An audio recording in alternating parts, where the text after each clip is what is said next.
Good evening. On behalf of the League of Women Voters, the Morris Area NAACP Morris County, and the Randolph Reporter, part of the New Jersey Hills Media Group, I am pleased to welcome you to our Randolph Township Council debate. My name is Allison Cogan. I'm an officer in the League of Women Voters of the Morris Area and a resident of Parsippany for the past 15 years. The League of Women Voters is a nonpartisan political organization, and therefore we never support or oppose political parties or candidates. Elections and voting are our core concerns, and empowering voters, defending democracy is our mission.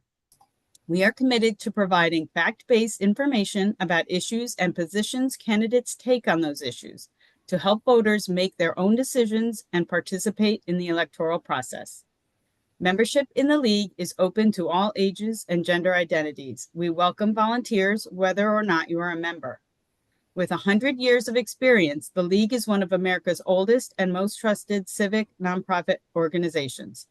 I'd like to welcome our co-sponsors for this debate, Vanessa Brown of the NAACP Morris County Branch. Vanessa is the third vice president of NAACP State Conference, president of the NAACP Morris County Branch, and North New Jersey Branch President's Coordinator. Vanessa? Good evening, everyone. Thank you all candidates for participating in this debate and forming the community. The NAACP was formed in February in 1909, and we evolved because of the lynchings that were taking place. So there were a lot of missionaries, both Black and white, that partnered to form the oldest civil rights organization. We are nonpartisan, but very political. And again, we appreciate that you all are doing a civic duty to allow everyone to interview you, if you will, with the League of Women Voters debates. I just want to do a little housekeeping. We are having our 92nd anniversary for the Morris County branch, and you can go on Eventbrite if you'd like to join us for our gala to celebrate a few of the community awardees. Take a look at it. Also, to become a member, it's only $30 annually, and you would go to naacp.org to become a member. And it seems as if you're participating in being elected, it's a great opportunity for you. Again, thank you all for participating in the debate, and good luck to everyone. Bye now. Thank you. Our other co-sponsor is the Randolph Reporter, part of the New Jersey Hills Media Group, a family of 14 local, independently owned newspapers, providing fair and thorough news coverage in Morris, Somerset, Essex, and Hunterdon counties. The group converted to nonprofit status in 2022 under its new parent company, the Corporation for New Jersey Local Media, and will continue to provide responsible local journalism, expand their coverage, serve as watchdogs on local government, and keep their readers informed on the day-to-day lives of the 50 municipalities they serve. Thank you to everyone.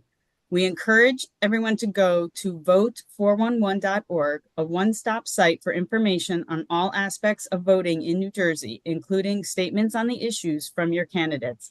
And please visit our website to learn more about the Morris Area League. Remember to make your vote count and vote in one of three ways. Vote by mail ballot if you signed up for that. Early in person using a voting machine from October 26th to November 3rd, or in person on Tuesday, November 5th. This forum is being live streamed on the Morris Area League of Women Voters YouTube channel and will be available there for viewing afterward. Other language captions will be available tomorrow on the stream. We encourage the sharing of the League's recording of this event in its entirety, but do not allow editing or making public any excerpts from the recording. The League name, logo, event recording, or any materials from the event cannot be used in a way that would lead a viewer or reader to infer League support or opposition to a candidacy. At this time, I would like to introduce our moderator, Nancy Hedinger. Nancy is a League-trained monitor who is not from this voting district. She will introduce the candidates and outline the format for this evening.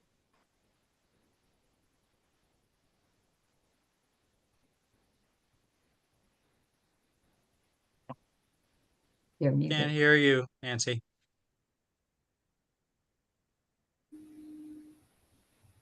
My apologies. Thank you, Allison.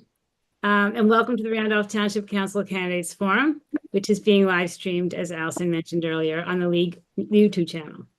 I'm pleased to be with you tonight as your League of Women Voters moderator. I'd like to start by thanking your candidates, William Ball, Christine Carey, Sandy Fay, Joe Hathaway, Josie Scanlon, Denise Thornton, John Torres, and Joanne Veach, for making the time to participate in this evening's virtual forum. As you know, these 5 candidates are vying for 4 open seats. Prior to this evening, the voters of Randolph Township were given an opportunity to submit questions for the candidates online. These varied questions have been reviewed by the League and this evening's sponsors for length, clarity, and language. We also attempted to consolidate multiple questions on one topic into a single question. So while your specific question may not be asked as submitted, it is represented in the questions I'm asking.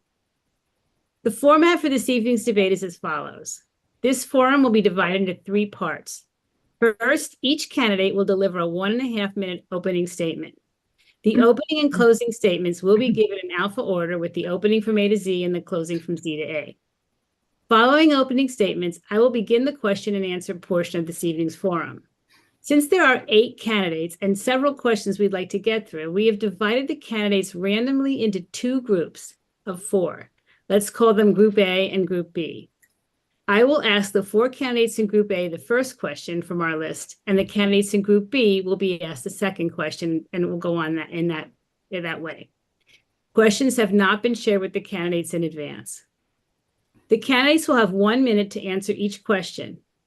Opening statements, answers to questions, and closing statements will be timed by our timekeeper.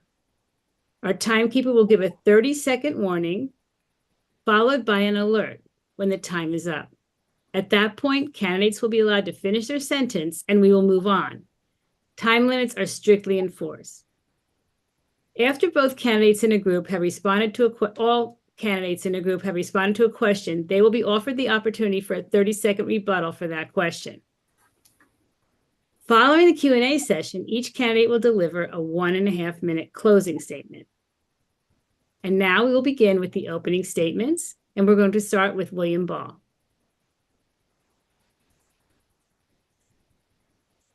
First, thank you to our hosts and our sponsors. Good evening, everyone. My name is William Ball. I've lived in Randolph for 10 years with my wife and my 4 daughters. My professional background includes 30 years in feature film, television production as a visual effects technical director.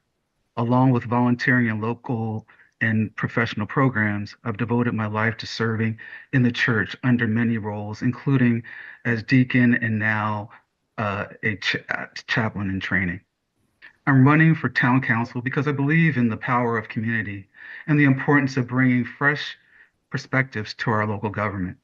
Key priorities for me include planning for better maintained facilities, implementing complete streets, that's sidewalks and bike lanes to keep our residents connected and safe, finding additional funding through grants, and ensuring state-mandated affordable housing has minimal impact on current residents. I also aim to support local businesses and attract new ones with forward-thinking city planning to help reduce the tax burden on our community. As a proud resident of Randolph, I'm passionate about ensuring our town is vibrant, inclusive, and thriving. I look forward to discussing my vision for Randolph and how we can work together to create a brighter future for our community. Thank you. Thank you. Next, we have Christine Carey. Hi, I'm Chris Carey. I have the honor of currently serving as the mayor of Randolph. My family and I moved to Randolph 32 years ago, and I immediately got involved in our community by volunteering as a trustee for the Randolph Library, where I led many successful projects, such as the expansion of the children's library space. I also began volunteering at the Jersey Battered Women's Services, helping at the shelter, answering the hotline, serving as president of the Friends Group. When my children started school, I joined the Center Grove PTA and led that organization as president for several years, then went on to become president of the Randolph PTA Council. I've been a Girl Scout troop leader. I taught religious education for elementary, middle, and high school students at Resurrection Parish. Beginning in 2002, I was elected to the Board of Ed for 3 consecutive terms, serving as board president 4 times. We accomplished a lot of great things for our school district during that time. In 2012, I was elected to the town council. I've been reelected twice, and I've been fortunate to serve as mayor 3 times. I've been a member of many committees, projects, and boards over the years, really too many to discuss right now. I've been dedicated and committed to Randolph, and I'm proud that over the years, I've contributed significantly to making it the wonderful community that it is. I'm running for reelection because I'm not done yet. I love serving on the council. I still have the time, the desire, and the passion to continue working for the residents of Randolph. Thank you. Thank you. Next, we have Sandy Fay. Thank you to the League of Women Voters, the NAACP, and the Randolph Reporter for hosting this event. I'm Sandy Fay, a proud 34-year resident of Randolph and longtime Red Cross volunteer. My husband and I raised our 2 sons here, benefiting from our excellent public schools that shaped them into successful individuals.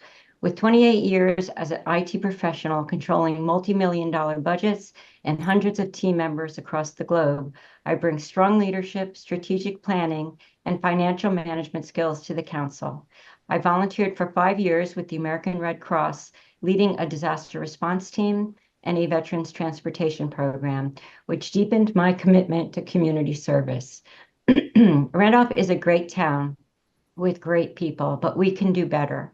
If elected, my priorities will include fulfilling our affordable housing obligations while maintaining our town's character and natural environment, pursuing alternate sources of funding, and implementing prudent cost controls to minimize increases in our taxes.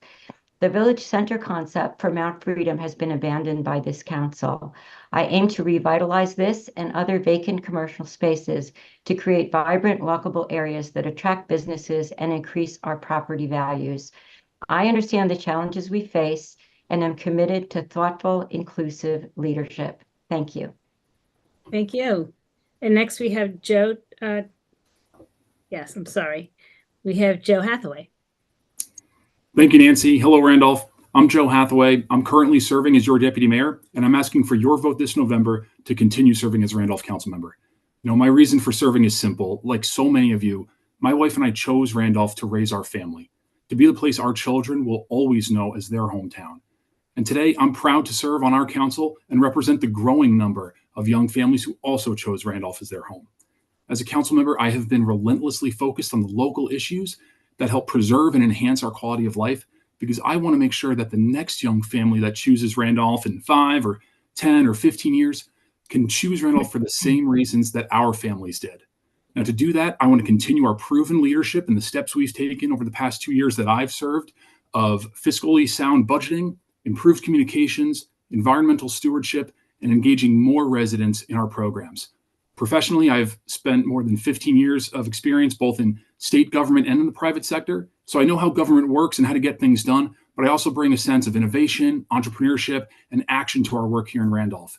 I love solving challenges, big and small, and getting things done every day for our residents. I look forward to answering your questions tonight and sharing more about how the Carey, Veach, Hathaway, Thornton team is building a better Randolph for everyone. Thank you. And next we have Josie Scanlon. Thank you to the League of Women Voters, the NAACP, and New Jersey Hills for hosting this debate.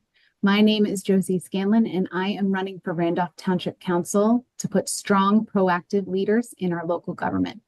I'm a partner and litigator at a major law firm. I've lived in Randolph for 14 years with my 2 children and husband.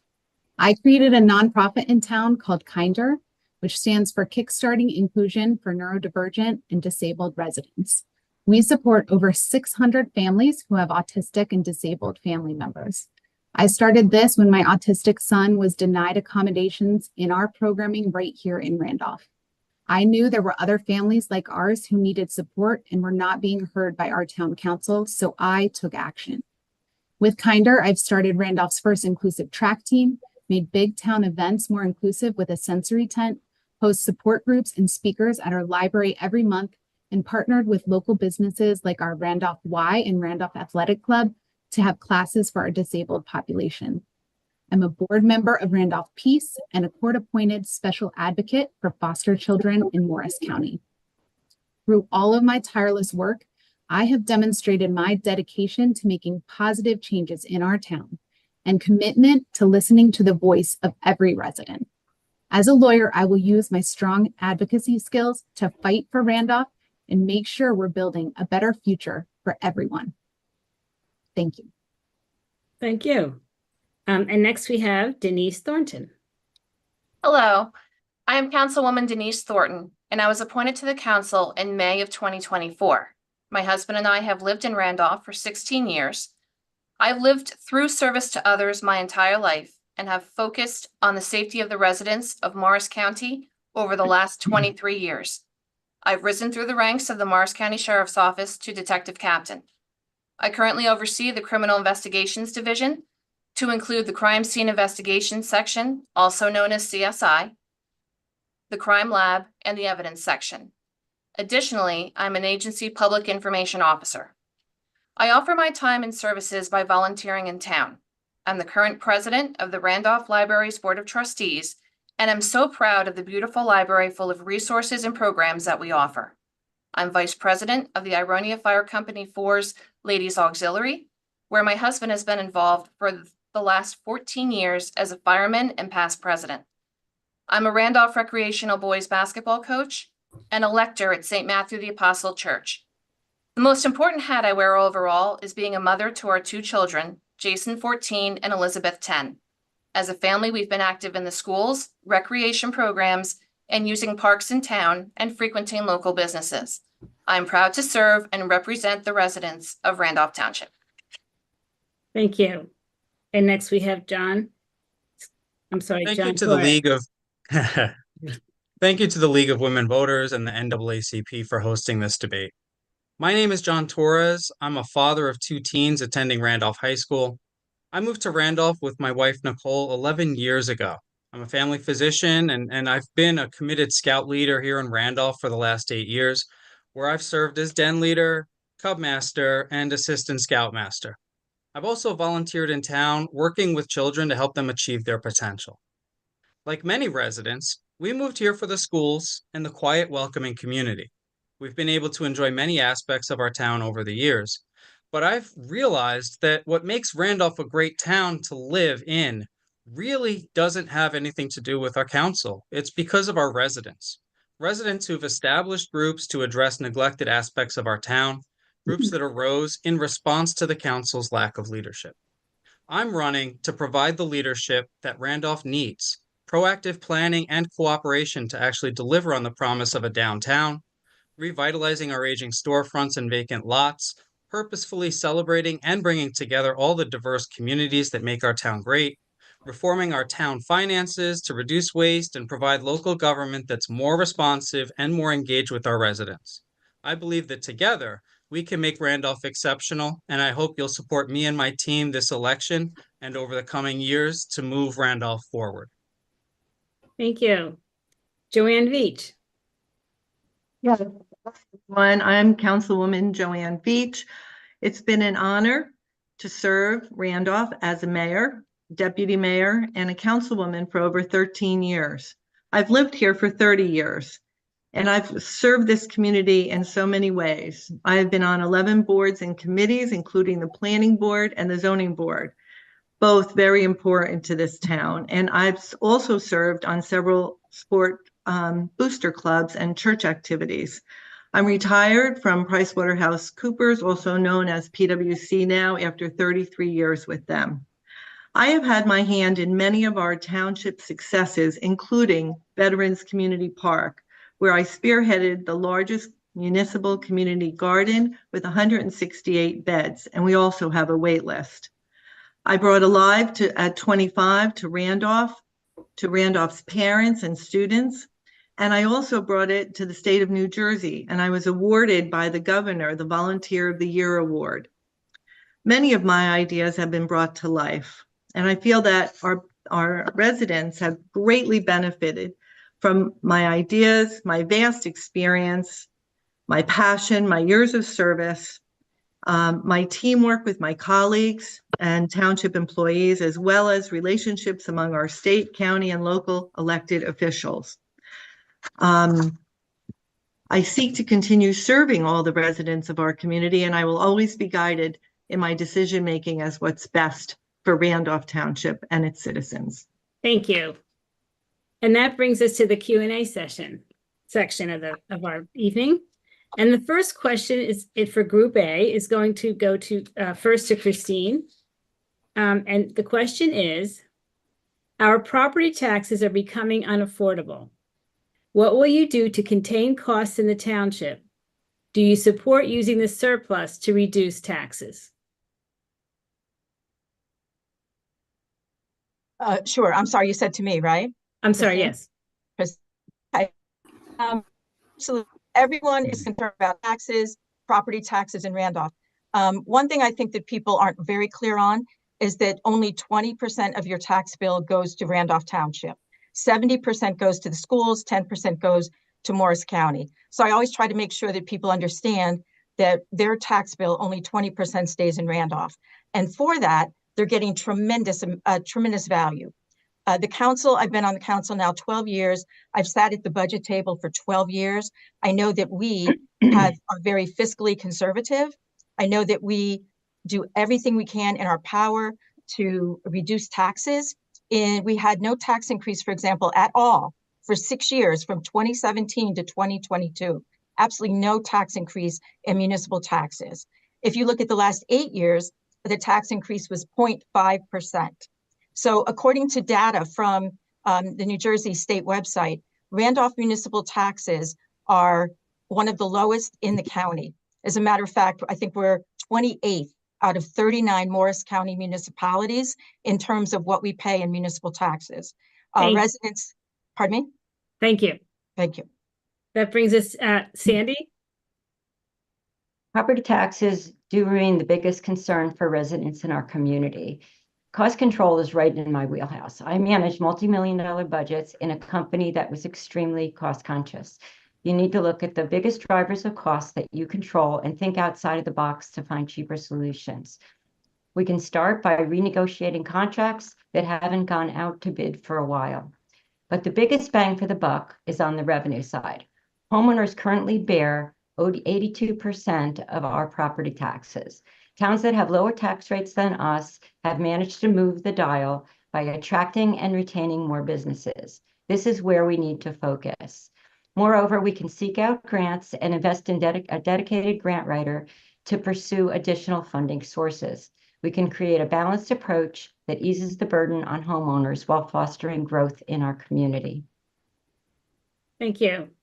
And same question for John, please. Thank you. Over this campaign, we've been out knocking doors and we've spoken over 2,700 of the Randolph residents. And they're concerned. This is the number one most frequently brought up concern that people have. To Christine's point, yes, the bulk of the taxes go to the schools, but that doesn't mean that the town necessarily makes the best of what we have. When we look at the surplus that was mentioned in that question, every year there's a surplus, but it grows year after year after year after year. And if you look, our town has a budget of $43 million and a surplus of $21 million. So almost half of our budget is sitting in a surplus account, which means that our town has overtaxed us historically for a very long time. And we need to really crucially look at how we're spending our money, how we're investing, and look at solutions like getting grants from other sources instead of adding that burden to the taxpayers in town. Thank you. Joanne, same question. Yeah, I'm going to go to grants for a minute there because we do get federal and state and county grants. In the last 2 years, we got $800,000 from the state Department of Transportation. We got $652,000 for improvements to Millbrook Avenue. We were also awarded $45,000 for the environmental protection for stormwater. We applied and received $70,000 worth of grants for recreation improvements, $30,000 of grants for environmental guidebooks. So I can go on and on about that. I will also say, as a leader in this community, it's ludicrous for our opponents to say that, and I think it was John, that said through careful budget management, they will alleviate the strain on taxpayers when they haven't come to not one budget meeting in 13 years. I don't understand that. And also, we've only raised those taxes 0.5%. So if you want to talk about businesses, I can go into the whole business area because we are, and I think we're going to get there at some point. I'll stop now. Thank you. Appreciate You're it. welcome. Okay, so I that's would gonna go to like group to- B. I'm sorry. I would like to rebuttals? rebut that. I'm sorry. Can I have my yes. 30 seconds? Yes, you may. So, it's definitely interesting. I think grants are really important. Many of those grants were widely available for virtually every town in the state of New Jersey. But we haven't really applied for grants that directly would benefit us. If we look at programs like the Safe Routes to School program, which is a state grant to make roads safer around our schools that our Board of Ed has asked for years, our town hasn't applied. And yet Rockaway this year alone is getting $1.2 million, which dwarfs all of those grants that we didn't even bother applying for ever, going back Thank over you. a decade. Thank you. Go ahead, Chris. Yeah, I'm sorry, I have to rebut that. We have received millions of dollars in sidewalk grants. We have done road improvements that include sidewalk over the last year or two. So I think that's a totally incorrect statement. Also, we have been asking the Board of Ed to give us their sidewalk plan so that we could help them and perhaps collaborate on it. And they have not been able to do that yet. We had a meeting with them just September 12th. And they told us they would get it to us. We have not received it yet. But that safe road, the safe walking to school is available to schools. They could also apply. But we want to collaborate. We're waiting for that plan. Thank you. Are we good with rebuttals? All right, let's move on to the second question, and that will go to Group B. William Ball will start off. The question is, what is your position on meeting Randolph's remaining state mandated affordable housing obligations for 2024? And the additional obligations anticipated for 2025? I'm sorry. Can you repeat that just one more time? Yes, I'm sorry. What is your position on meeting Randolph's remaining state mandated affordable housing obligations for 2024, according to this questionnaire that they haven't been met, I guess, and the additional obligations anticipated for 2025? Well, it all starts with the right planning. So what we need to do is look at where is the best place to put our housing for the people, whether it be on Route 10 somewhere, or find some place that serves the least impact to the current residents. That's the first thing we need to do. And then from there, we can also negotiate with the developers that currently already have locations on the Sussex Turnpike and see if there's anything we can do to maybe adjust their location to be able to something that's a little bit easier for our current residents. Thank you. Same question, Joe? Sure. Thanks, Nancy. Look, affordable housing is probably the most important issue impacting our residents. And the problem is this is a broken system. It's being forced on communities across the state by Trenton Democrats who think they know how to zone our municipalities better than we do. For this last round, our team pushed back for 8 years against these mandates. We actually got our affordable housing number down from 1,200 units, almost in half, down to almost 600 units in the last round. Going forward for the fourth round, we actually have tangible plans that we want to act on to meet this mandate in the right way. We want to partner more with our partners at Habitat for Humanity, who provide 100% affordable housing. We want to provide more adults with developmental disabilities and group homes, more housing, and work with our age-restricted housing for seniors. These groups all are low impact on the community. They don't impact our schools. They are low impact on our roads and our first responders. That's how we need to do affordable housing the right way, and that's how our team is going to do affordable housing going forward. Thank you. Josie, same question. The key to making the quality of life better in Randolph is through smart town planning. This council has demonstrated that it has not done proactive planning for our town. The crisis in Mount Freedom happened when this council dragged their feet for 20 years and ended up in 5 years of litigation. They were one of the last towns in New Jersey to settle on their affordable housing requirements.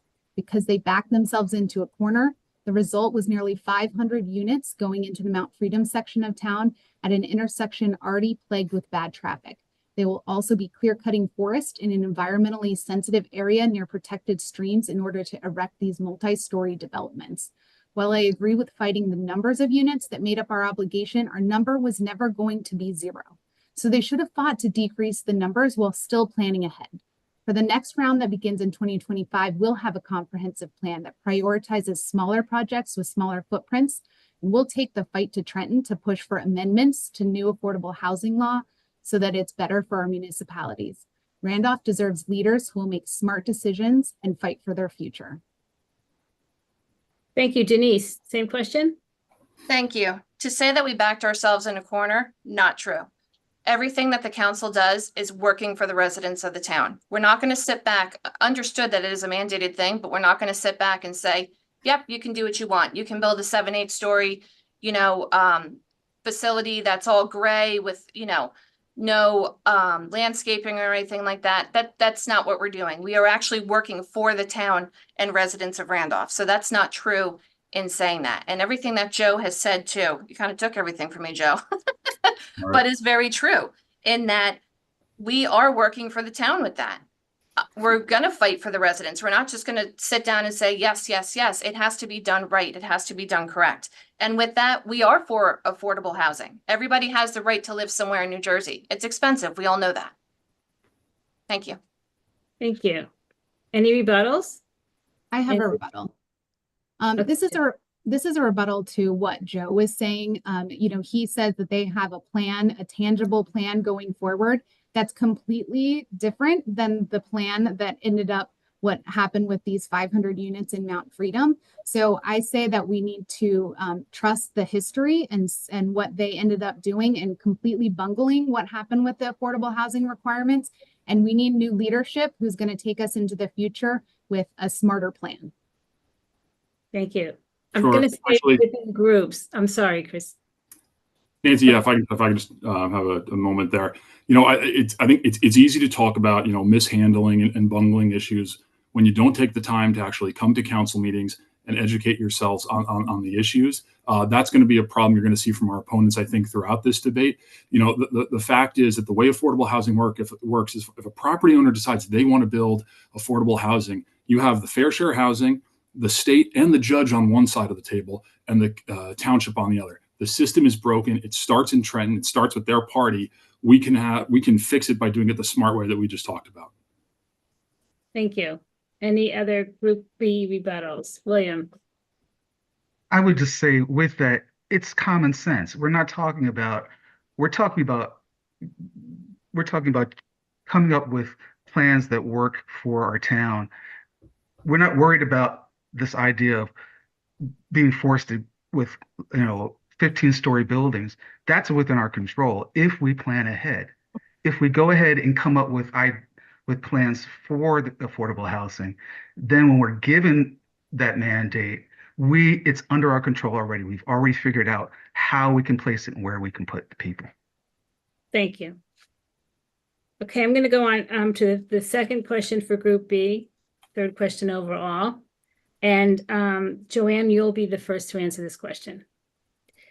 How should the Township Committee address concerns about traffic and school overcrowding from development in Randolph? Please refer to the 500 housing units already approved for the intersection of Sussex Turnpike and Hanover Avenue. Happy to address that. Thank you. First off, in terms of traffic, when affordable housing and all of the court mandates come, and the special master hears from the developer and the interveners, traffic is not an issue. They don't want to hear about traffic. They don't want to hear about steep slopes. They don't want to take into account water scarcity. And they don't want to take into account anything that has to do with the environment. So no matter what a developer comes in and works with the landowner and says, we are going to develop X, Y, and Z, traffic has nothing to do with it. In terms of schools, and I know Chris, our mayor, will go into detail here, but when my kids went to school, there was 5,500 students. Now there's 4,000 400 or so students in our same 6 schools. And we have plenty of space according to the Board of Ed, and I'll let our mayor go into that. And I'll leave it there. Thank you. Same question for Sandy. Overdevelopment has become a major concern for residents, especially with plans for these units that we're talking about in Mount Freedom and similar developments across town. Many residents have expressed legitimate worries about the effects on traffic, schools, and our environment. Unfortunately, the council delayed tackling this challenge for decades, resulting in 5 years of expensive litigation that has produced less than ideal solutions. To effectively address this issue, we should identify appropriate locations for affordable housing that blend well with existing neighborhoods. We should look at options such as mixed-use developments and accessory dwelling units, and prioritize the development of senior living communities that do not put pressure on our schools. Together, we can establish a more balanced solution for our community. Thank you. Christine, same question. Yes, what our opponents are saying about affordable housing just shows their lack of experience and lack of knowledge.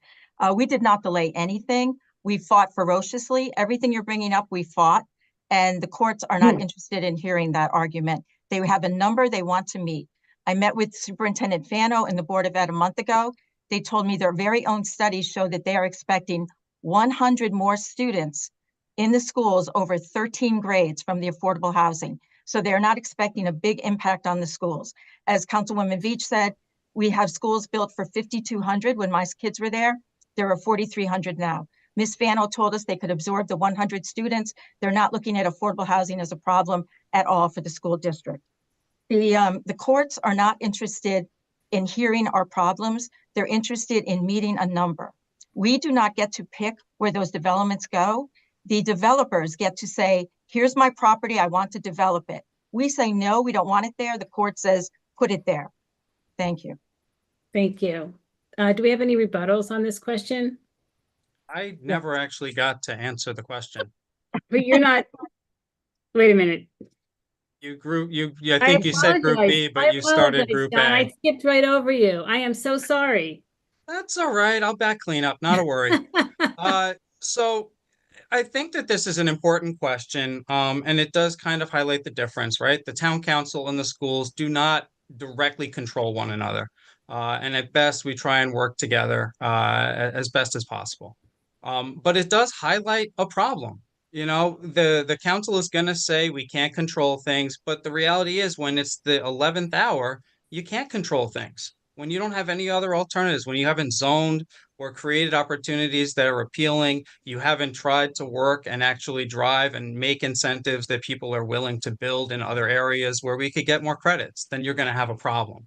You're also going to have a problem, just to rebut what was said earlier about us not coming to meetings. No one comes to meetings. They're obscured. They're hard to find on the brand new fancy website. People still can't find the information they need. You might get the agenda, but to get to the information for the agenda, you're going to have to leave that website and go elsewhere. And it's framed in a way that people can't understand the block and the map. So we really need to look at this from the top down and make sure that we're engaging people if we're going to complain that people don't come to our meetings. Thank you. Rebuttals? Okay, Joanne and then Chris. First of all, the 500 units are not approved in Mount Freedom. We simply put zoning into effect that we had to put in because the state required us to put that zoning in there. Keep that in mind. That was not our idea. So it is only zoned. No other town in New Jersey that has fought this state mandated this mandate, and the state's court appointed judge that makes these decisions. No other town in New Jersey has won. Okay. And I don't know, why do you think that you're going to change any of this? It's really offensive, I think, to me and us that you think you know more than our attorney, who is a land use specialist. Thank you. Chris? Yeah, just a couple of things. So we did our first 2 rounds of affordable housing, no problem. The third round, the courts changed everything. First of all, they disbanded COA. How are we supposed to plan for that? We're working with COA, all of a sudden they disband it. They say we're not staffing it. Now we're going to start using the courts instead. Then they tell us they're going to change the methodology that they use to calculate affordable housing. How do you plan for that? Do you think they're going to change that and you predict it? You can't do it. The thing about the schools, we meet with the schools regularly. They were all informed about our affordable housing development for the last few years, and they plan for it. Thank you. Are we good? Okay. The next question is going to go to Group B. And somewhat related, do you think the current master plan is sufficient to incentivize businesses to locate in Randolph, as well as increase walkability to those businesses and commercial spaces in the township? Does the master plan need to be modified to achieve those ends? The first person for that one would be, I'm sorry, I should have told you ahead of time, but it's Denise. Okay, I'm going to ask, could you repeat that? Yes, it's long too. All right. Do you think the current master plan is sufficient to incentivize businesses to locate in Randolph, as well as increase walkability to those businesses and commercial spaces in the township? Does the master plan need to be modified to achieve those ends?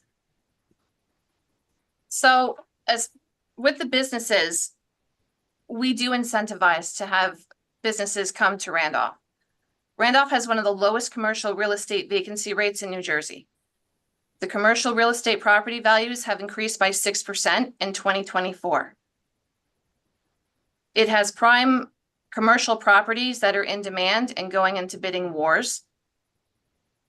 We have more coming into town. We have a strong absorption rate.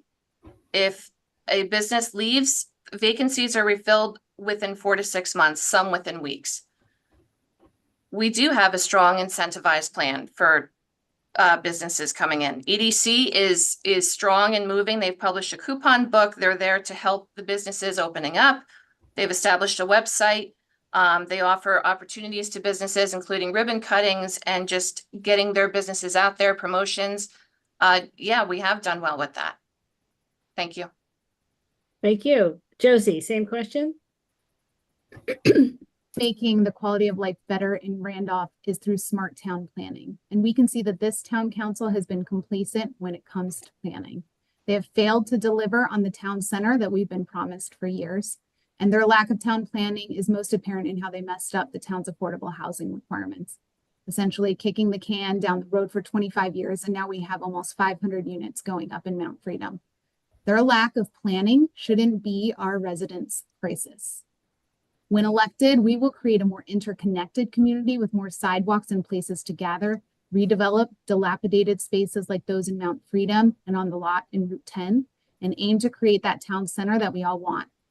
We'll also meet the next round of affordable housing requirements with a comprehensive plan. And when we increase the walkability and have a smart town plan, the small businesses will come to Randolph and we will create a better small business community and a vibrant economy. Thank you. Joe. Thanks, Nancy. Josie didn't mention or talk about the master plan, so I'll talk about that very quickly. We update our master plan every 10 years. So this is something that's pretty basic that we've done for a long time. It always needs updating because the township is always evolving. You heard some misinformation about our small businesses, and you heard some facts about our small businesses. The fact is, the commercial vacancy rate 8 years ago was at 7%. Today, it's at 2.1%. The last 2 years worth of road projects we've done have added new or improved pedestrian sidewalks over 2,000 feet on roads like Calais, South Road, Morris Turnpike, and Millbrook Avenue. Our next circulation master element that will be a part of our next master plan is going to have an additional 15 sidewalk sections across all of our major intersections and roads like Millbrook Avenue and Dover Chester Road as well. So, the master plan is always going to be updated, and these are areas, traffic safety, pedestrian safety, and small businesses that we're not just engaging on. We're pushing forward every day. Thank you. And finally, William, same question. I don't know how you can brag about the vacancy rate when there's so few spots. And there's no, again, like we've been saying before, there's no centralized area for people to be able to walk through for high traffic zones. Who would want to start a business knowing that it's going to fail not getting enough traffic? One of the other things, I really, since he brought up since Joe brought up the sidewalks, it'd be nice to have complete streets where we have bike lanes. We have places for people to be able to walk with their kids or to be able to ride their bikes instead of on the shoulders where there's no way to get from one part of town to the other. There's plenty of incomplete areas where the sidewalk just stops. So there's no place for people to go in order to just go visit their neighbors, let alone try to get to a business to give their money. That's why most people end up going to other towns and spending their money there. And that's why the residents end up shouldering most of the tax burden. Thank you. Do we have rebuttals? I have a rebuttal. Okay. Just briefly, I think we can see with our own eyes that this council's current system is not working for the small businesses. We can see the vacant storefronts just going down the street in Mount Freedom. We can see the pleas online from our staple businesses like Barini's and Bill's who are on the brink of closure. And if we increase foot traffic and have a more smart town plan, have a better master plan, then we can help support these businesses better and create that vibrant economy. Thank you. I think Denise wanted to answer too, right? Rebuttal. Yes, Mount Freedom right now, properties are being, or storefronts are being leased in less than 60 days once they go to market. We have numerous businesses right now as we speak, moving in. That's going to actually bring a lot to the community. To sit there and bring up Barini's and Bill's. Barini's has nothing to do with the town. That has to do with their rent and their landlord. So that has nothing to do with us. The EDC are always available to try to talk to and help receive with grants and things like that. And you bring up the town center. You keep going back to that. Okay. Thank you. Sorry. You can Nancy, always include things like this in your closing if you need to. I'm sorry, go ahead. Yeah, I just want to, I'll be even less than 30 seconds. I just want to hit on something again that Josie kind of glazed over a little bit. But again, I think it's illustrating the point that our opponents aren't engaged. They're not coming to meetings, so they don't know what's going on, what we're talking about. Josie kind of glazed over the property out on Route 10 that's been, vacant, quote unquote. We spent a lot of time at a recent meeting talking about how the property owner there is going to bring his business there. He's going to bring car dealership there, along with 2 pad sites that could be restaurants or other properties. The township worked together with the landowner to make sure that property got done. That property has been vacant for a long time. This council got it done. Thank you. Okay, moving to the next question. This is going to, again, for Group A, and we'll start with Sandy on this one. How would you improve communication between the Township Committee and members of the community? Will you promote live streaming of all township meetings and planning boards, board of adjustments, environmental commissions, etc., as is done in other communities? Yeah, our local government, I would say, is currently way behind the curve when it comes to providing live streaming of council meetings. Many other towns have embraced this practice, allowing more residents to participate and engage in the democratic process. By live streaming our meetings and streamlining access to agendas and supporting materials, we can make it easier for residents to know what will be discussed without having to attend in person. The increased transparency fosters trust and encourages community involvement. Our team is committed to making this happen. It's time for Randolph to modernize our communication and ensure that every resident has the opportunity to stay informed and engaged. Together, let's create a more transparent and accessible government for all. Thank you. John, you're next. Yeah, thank you. I think that this is incredibly important. I mentioned before that people don't go to meetings. Josie and I were incredibly engaged going to meetings 2 years ago. We went to all the council meetings, the Board of Planning, the Board of Adjustment meetings, fighting to try and have some common sense communication and some good responses around that development in Mount Freedom. When people in the community are notified that they're going to be putting a huge development in their backyard the morning of the first reading of the resolution and have only 2 weeks before it goes to a vote, that's a big problem. Having those meetings online gives people access. Right now, we're excluding people with young children who can't leave home just to go to a meeting. And that's assuming that they can even make any sense of what's going on in that meeting with the agenda actually published far enough in advance and with items that link to it actually in a way that they can find it, interpret it, and then know some kind of understanding about what they're talking about. Thank you, Joanne. You're on mute. I just want to say, John, you were at every meeting 2 years ago, and Josie, geez, maybe I saw you at 1 or 2 meetings, but I didn't see you at every meeting. I'm sorry. I'm there all the time. I also want to say that we did have town hall meetings, but you know what? No one showed up to them. When we had them way before that September 2022 meeting, we publicized them.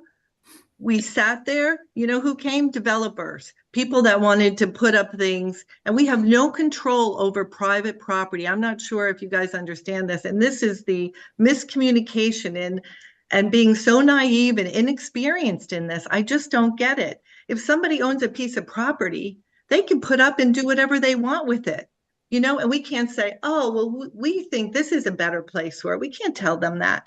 And I just want to say, in terms of the taping or not taping or the open communication, the 7 of us go to hundreds of events every year. Oh, okay. Chris, over to you. It's Chris's turn. Nancy, is that all right with you? Yes, it's your turn. Okay. Yeah. I mean, I'm sorry if you guys are interviewing for a job and you can't come. You know, you're applying for a job, you can't come to the meetings. I don't know what you're going to do after if you got elected, how you would show up. I was able to go to meetings when my kids were young. When we advertised the information about affordable housing, we put it in the Randolph Quarterly, we put it online, we put it on the website, we sent it through email, we had an open public forum. So we communicated a lot over the 3-year period right before the big meeting that you suddenly found out about. As far as video streaming our meetings, I am totally on board with that. It would take some purchasing some technology equipment and training of the staff, but it's not an issue. People don't request it. We have transcripts of our meeting and we have audio recordings. We get maybe 2 people a year that ask for the audio. I don't think you've requested an audio when you haven't been able to come. I mean, it's readily available. It's easy to get. People call me, text me, email me every single day. They tell me I'm very accessible. As Joanne said, I go to 100 events a year. People talk to me all the time. Thank you. Thank you. Do we have some rebuttals on this question? Just a brief rebuttal. Joe, you're not in this No, group? John. I'm sorry, No, John. John, actually. Yeah. So I mean, it's great to go and say that we advertised and we communicated, but clearly there was something massively lacking if nobody came. When we had that meeting, and that was not, by the way, even remotely close to the first meeting we attended, but it did go past midnight. It was the first meeting probably for the over 100 people who showed up that had only just found out because the communication was that poor. You know, they had an overflow room that was supposed to be streaming and people couldn't even get in there. I mean, we probably violated the fire code that night because people who cared couldn't get in. Thank you very much. Go ahead, Chris. Yeah, I think part of the reason was people didn't care until it was in their backyard. And unfortunately, there's a stigma against affordable housing, which I think some people have. When the original plan was to use the Skylands property and it was going to be off Route 10, there wasn't so much of an uproar. But when it moved to the Mount Freedom area, when the Skyland developers dropped out, people became upset. But we did advertise. We used every methodology: print, audio, video, noticing. People did not come. They weren't interested until it became last minute. As you said, the 11th hour, they got interested. Thank you. Okay. Joanne, you're on mute. You're muted. Again. Okay, I just have one other thing to add. We're using the #1 municipal website provider who provides to 340 municipalities. They use Civic Plus. They are award-winning, okay? Our site, we're working on features every day. We have a director of communications right now, and he's been proving to be great. But you know what? Years and years ago, communication wasn't like what it is today. And I would welcome taping or doing something with the meetings. But you know what? It costs $60,000. And if we've talked to other towns, our council goes to all kinds of meetings. Sorry, I'm on stop now. Got to go. Yep. Okay. You already had a rebuttal, Chris. Okay. I'm sorry. We're racing with No the clock problem. here. No problem. Again, in your closing statements, you can address these things. So the next question for Group B is, what would you do to promote genuine or tangible inclusivity in Randolph? And we begin. I'm sorry, I should have said this ahead of time, but we're going to begin with Joe. If you need a second. Yeah, no, sure, Nancy. Happy to answer that. Look, diversity, inclusion, it's incredibly important to our council. You've already heard a little bit before, but I think Randolph residents want you to show them, not tell them that you care, and that's why we show up at hundreds of community events every year across every race, every religion, creed, sexual orientation. I mean, you name it, we're there because our residents deserve to know that they belong and that their leaders care. Just a few weeks ago, we attended events for the October 7th, memorial. I didn't see our opponents there. We've attended Pride events previously. We've even attended many Randolph Peace events that many of our opponents belong to. So, diversity and inclusion is about showing, not telling. This council shows every day that we care and that all of our residents belong. Thank you. Josie. Diversity is a strength. We as a council, we set the tone of being accepting and welcoming for all of our residents. We can be a more welcoming town. When you are a welcoming town, we create a more vibrant community for all of our residents. And we want to make sure that all residents feel like they belong. That's why I created Kinder, so that our neurodivergent and disabled families felt like they were welcomed when they hadn't before. I was literally told that I could go to a different town for my kid to participate in art classes. The DISC committee was formed in June of 2020 after pressure from the residents to address major problems of bias, racism, and anti-Semitism in town. They came up with recommendations, this council and the DISC committee in 2021, and I have seen no follow through with those recommendations from the current council. And when I'm elected, I will establish the DISC committee as permanent and follow through with all of those recommendations. Randolph can be an even better place to live for everyone, and I intend to make it that way. Thank you. Denise? So Josie, I'm glad that you brought that up about the recommendation that came out in 2021. I have been put on the diversity work group. I'm very excited about that because me coming from the sheriff's office, I've sponsored clergy meetings, building bridges with law enforcement and religion, everything from been part of the liaison for the LGBTQ plus community. Like I'm so excited about this. So exactly what you just said is what I plan on doing. With that, I think it's fantastic that Randolph also has 23 houses of worship, all different religions. I think that's fantastic. People are choosing Randolph to go there they feel that they're included. Why else would they not have their services, their home base there? And we visit all of these facilities. I think it's fantastic. And I have no problem with anybody ever setting up any sort of, okay, I'll stop. Sorry. Thank you. No, it's okay. William? I think the first big step in diversity and inclusion is the representation. I think it should be on the board. Let's start there.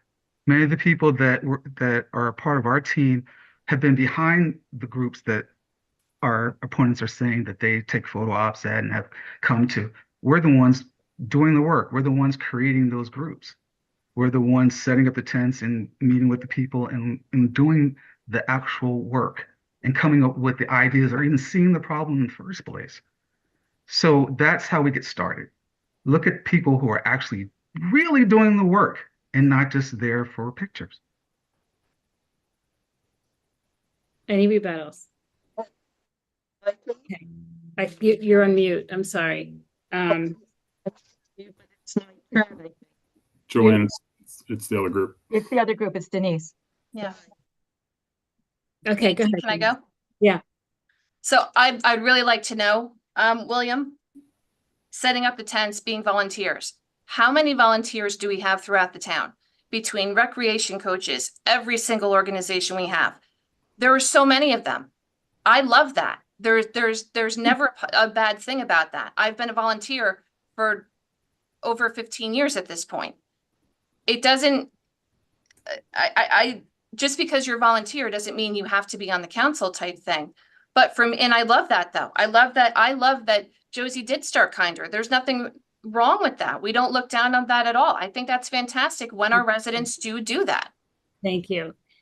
We're already at 8 o'clock and we have so many more questions. Go ahead. Nancy, sorry, I got to say one thing because it's frustrating and I think disappointing when you hear our opponents say one thing tonight when Wait a there's an minute, you're in election the on the other line. group. And well, What? hold on. I gotta say this because it's Okay, go frustrating to ahead. hear one thing tonight in an election setting and one thing beforehand. Look, Josie did start our inclusive check program. It's been excellent. She actually asked me to participate as a coach in this program, about 6 months ago, because she said, quote, "You guys have been so supportive of the Randolph Peace Group." I mean, it was a great opportunity. I love the opportunity to work with the kids. It's frustrating when you kind of take that approach, and then when there's an election in 3 weeks, you start saying that we're not supportive, we're not inclusive.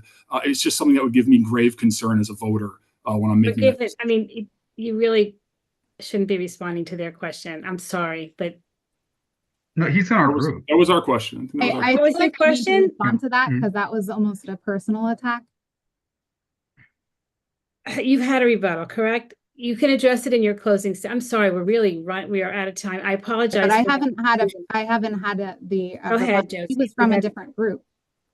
He's not from a different group. No, he's Nope. from our Oh. group. No, He's Oh, your we group. already- I Okay. have you. I'll address it in my closing. Thank you. I would, Oh, you're right. let me, would you like to take one more question or we're gonna push it if we take one more question, but I'm wondering if you all want to keep going or if if you feel like you've had a chance to express yourselves and give You people. have a hard stop at 8:30? We do. But we can, So we should go on to closing Lead statement. us on, Sorry. Nancy. Up to you. okay, it's up then to I you. will, I just, you know what, the reason I'm asking is because there were so many good questions and we've only gotten through less than half of them. But I guess, what you don't address in your closing statements, you'll address with the community in other ways. So we'll move on to closing statements. Again, I apologize for the confusion at the end. I'm thinking about time and not what I should be. So Joanne, you are first on the closing statement. Make sure you're not muted. I'd like to thank all of you for holding this debate.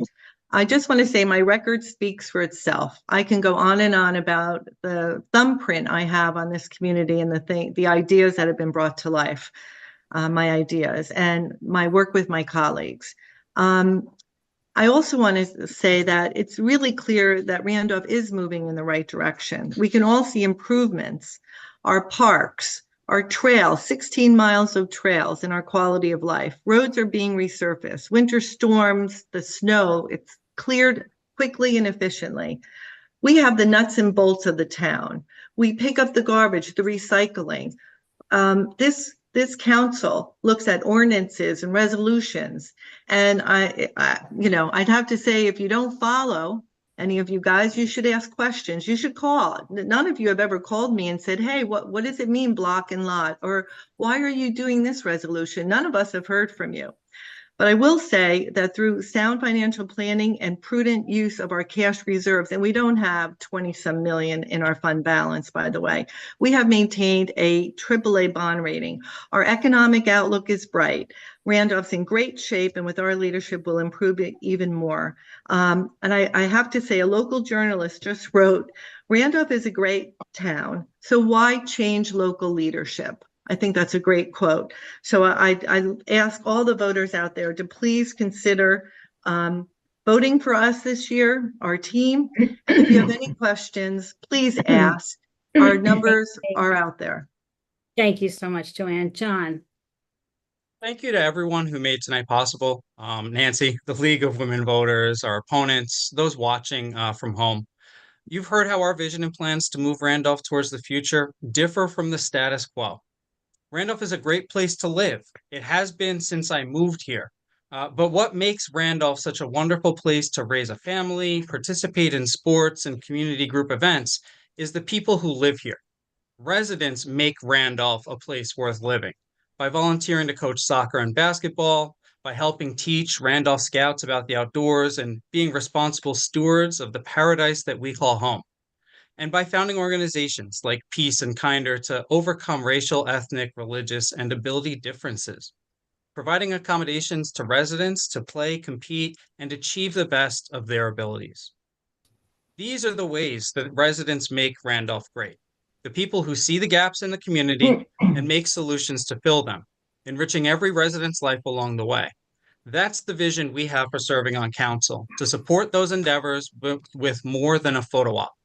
By showing up and rolling up our sleeves with concrete support and collaboration to bring people together, by planning and delivering smart redevelopment that incorporates real resident input, by scrutinizing our finances, streamlining spending, leveraging grants, and working to offload our property taxes, and by collaborating to turn the vacant lots and rundown buildings we have now into a thriving local economy with rational housing growth that our community can sustain. Thank Please you. support me and my team to move Thank Randolph you. forward.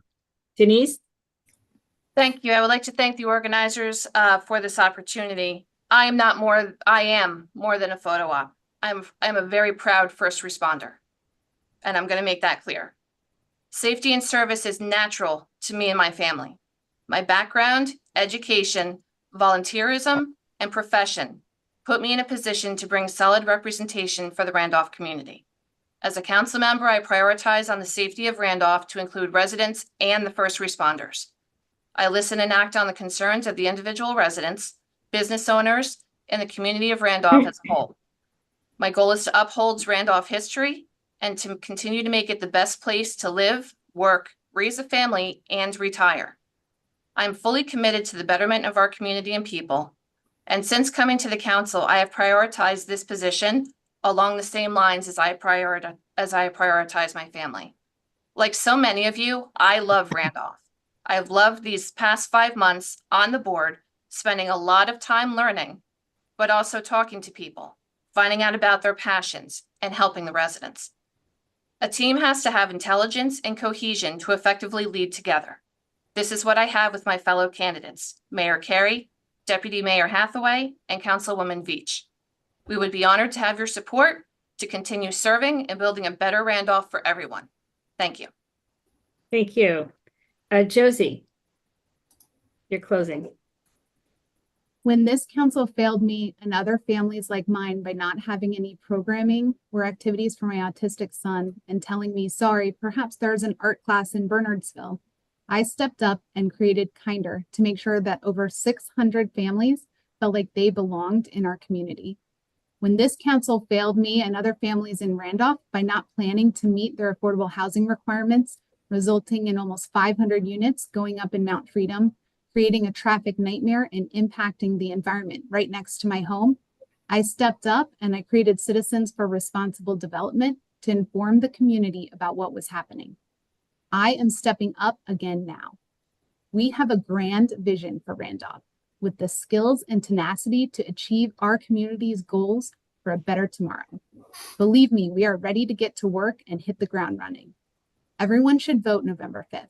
And when you cast your ballot for Torres, Scanlon, Fay, and Ball, it will be an investment in the future of each community member, whether they be your parents, your children, our local veterans, our police, fire department, and EMS workers, members of our disabled community, and members of our marginalized groups in town. We've had enough of the complacency of this past council. It's time for a fresh perspective that puts Randolph first.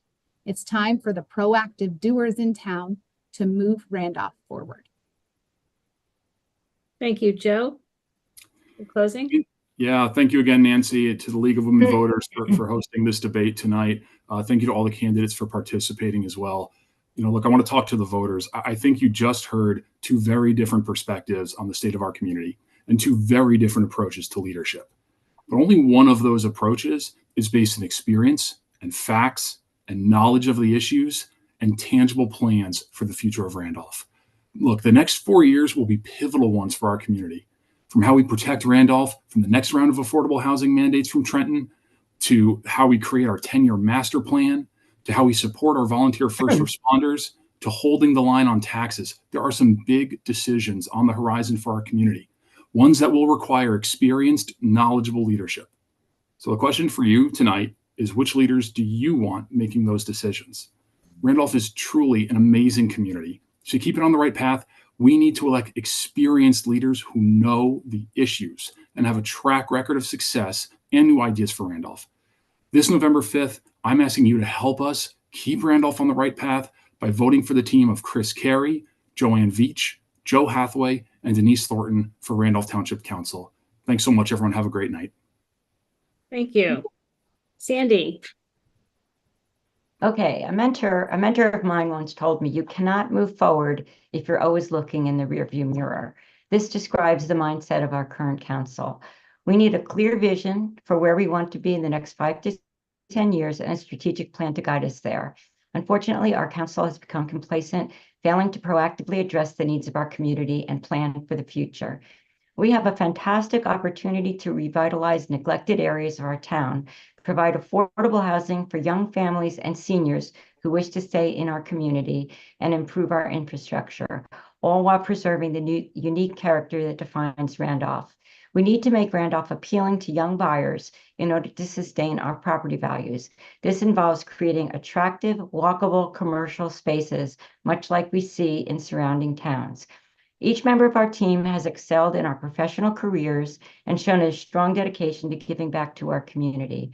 Our diverse skills and experiences come together to create a powerful synergy that will be a tremendous asset to this town.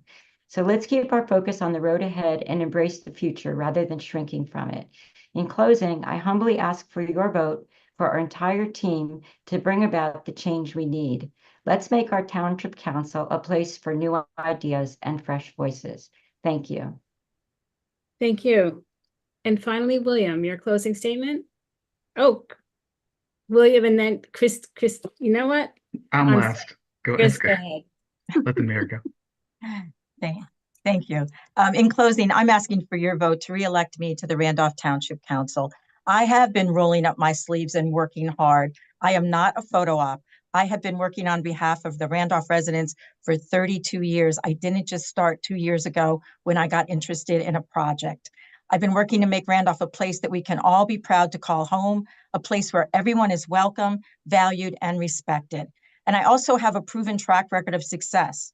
I've been part of the team that's responsible for keeping your municipal taxes low, but still making sure you're getting the most for your tax dollars, building the award-winning Veterans Park, the largest municipal community garden in New Jersey, expanding our trail system through 5 parks and 2,000 acres of open space that we love in Randolph. We provide year-round recreation programs for adults and children. We support our first responders and keep residents safe. We're building a strong business community. We're fighting state mandates to get our housing obligation cut in half. We're expanding communications and community outreach to keep residents better informed and connected, including during the unprecedented earthquake that struck in April. As mayor this year, I've been responsive and accessible to all residents. I've attended more than 100 community events. I instituted drop-in office hours with Mondays with the mayor. I'm asking for your vote for me and my running mates, Joanne Veach, Joe Hathaway, Denise Thornton, so we can continue building a better Randolph for everyone. Thank you. Thank you. William, now it's your turn to close. Thank you, Council. You have done some good work. I do appreciate that. I just think we can do more. My family and I are very happy that we found Randolph. And, I have recommended the town to many people. Being happy, however, doesn't mean that we can't see areas of improvement. I envision a Randolph where our streets are safe and accessible, our facilities are well maintained and up to date, and our local businesses thrive. My experience has taught me that communication, innovation, innovative solutions, and fresh perspectives are key to achieving these goals. You can usually tell how much pride a person takes in their home by the condition they keep it. For a town, the pride of its citizens is shown in how they maintain it and treat each other. The status quo isn't enough. We are better than the conditions of our local roads and struggling businesses, and we deserve better parks and community facilities. If you choose to vote for Torres, Scanlon, Fay, and Ball, we will work to move Randolph forward while listening to the needs of our whole community. Together, we can build a brighter future for Randolph. I am excited about the possibilities and ready to serve our community with dedication and passion. Thank you. Thank you. And I want to thank you all for the opportunity to be your moderator this evening. I make sure that you vote, make your vote count. There are 3 ways to do that. As we've mentioned earlier, you can vote by mail, you can vote early in person from the 26th of this month until November 3rd, or on Election Day, Tuesday, November 5th. To learn more about early voting, vote by mail, polling locations, and other information, you can go to vote411.org or lwvnj.org. Before we go, I'd like to thank the candidates for their participation this evening to share their views on issues that are important to them and to the voters of Randolph Township. Thanks also to our co-sponsors, the NAACP, Morris County, and the Randolph Recorder. And finally, we want to thank our audience for joining us this evening and in the future, and remind you once again to vote. And my apologies to Joe and John, because I kept confusing the 2 of you on my grid. But again, it was a great tie. It was a great debate, and your names aren't up there, which makes it a little bit harder, but it was a really good debate, great discussion, and your community had some very, very good questions. So good luck to all of you, and thanks again. Have a good evening. Thank you. Thanks. Thank you.